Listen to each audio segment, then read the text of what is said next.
Hi captains, ಎಲ್ಲ ಹೆಂಗಿದ್ದೀರಾ? ಚೆನ್ನಾಗಿದ್ದೀರಾ ಅನ್ಕೋತೀನಿ.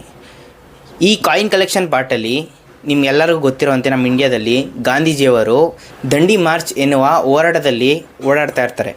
ಯಾಕೋಸ್ಕರ? ಫ್ರೀಡಮ್ಗೋಸ್ಕರ.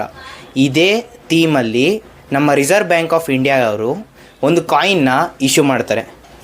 ಯಾವ ಥೀಮ್ ಅಂದರೆ ದಂಡಿ ಮಾರ್ಚ್ ಎನ್ನುವ ಥೀಮ್ ಇಟ್ಕೊಂಡು ನಮ್ಮ ಗಾಂಧೀಜಿ ಮತ್ತು ಯಾರ್ಯಾರು ಹೋರಾಟಗಾರರಿದ್ದರು ಅವರ ಕಾಯಿನ್ನ ರಿಲೀಸ್ ಮಾಡ್ತಾರೆ. One of the rarest coin ಅಂತಲೇ ಹೇಳ್ಬೋದು. ಅಂದರೆ ನೀವು ನೋಡಿರೋಕ್ಕೆ ಸಾಧ್ಯವಿಲ್ಲ.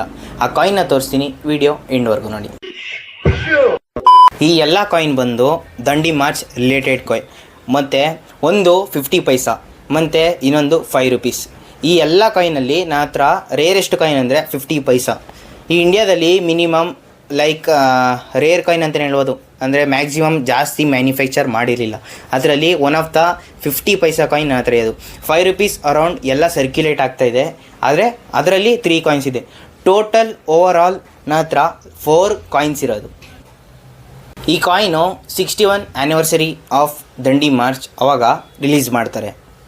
ಈ ಕಾಯಿನ್ಗಳು 50 ಪೈಸಾ ಮತ್ತು 5 ರೂಪೀಸ್ 1991ರಲ್ಲಿ ಇಶ್ಯೂ ಮಾಡ್ತಾರೆ ಅಥವಾ ಬಿಡುಗಡೆ ಮಾಡ್ತಾರೆ. ಈ ದಂಡಿ ಮಾರ್ಚ್ ಹೋರಾಟ ಎಲ್ಲಿಂದ ಎಲ್ಲಿಗೆ ಆಗಿತ್ತು ಅಂದರೆ ಶಬರಮತಿ ಆಶ್ರಮದಿಂದ ದಂಡಿವರೆಗೂ ಮತ್ತು ಸುಮಾರು 390 ಕಿಲೋಮೀಟರ್ವರೆಗೂ ಇವರು ದಂಡಿ ಮಾರ್ಚ್ನ ಮಾಡಿರ್ತಾರೆ. ನೋಡಿದ್ರಲ್ಲ, ಇದೆಲ್ಲ ಕಾಯಿನು ಮಿನಿಮಮ್ 150ಇಂದ 200 ರೂಪೀಸ್ವರೆಗೂ ಸೆಲ್ ಆಗುತ್ತೆ. ಅದು ಒಂದೊಂದು ಕಾಯಿನ್ ಕೂಡ. ಈ ವಿಡಿಯೋ ಇಷ್ಟ ಆಗಿದರೆ ಒಂದು ಲೈಕ್ ಮಾಡಿ, ಸಬ್ಸ್ಕ್ರೈಬ್ ಮಾಡಿ ಮತ್ತು ಇದೇ ಥರ ಸಪೋರ್ಟ್ ಮಾಡಿ. ಇದೇ ಥರ ಕ್ರೇಜಿಯೆಸ್ಟ್ ಕಾಯಿನ್ ಕಲೆಕ್ಷನ್ ಆ್ಯಂಡ್ ಅದ್ರ ಬಗ್ಗೆ ಇನ್ಫಾರ್ಮೇಷನ್ ಹೇಳ್ಬೇಕಂದ್ರೆ ನನ್ನ ಫಾಲೋ ಮಾಡಿ ಮತ್ತು ನಿಮ್ಮ ಫ್ರೆಂಡ್ಸ್ಗೆ ಶೇರ್ ಮಾಡಿ.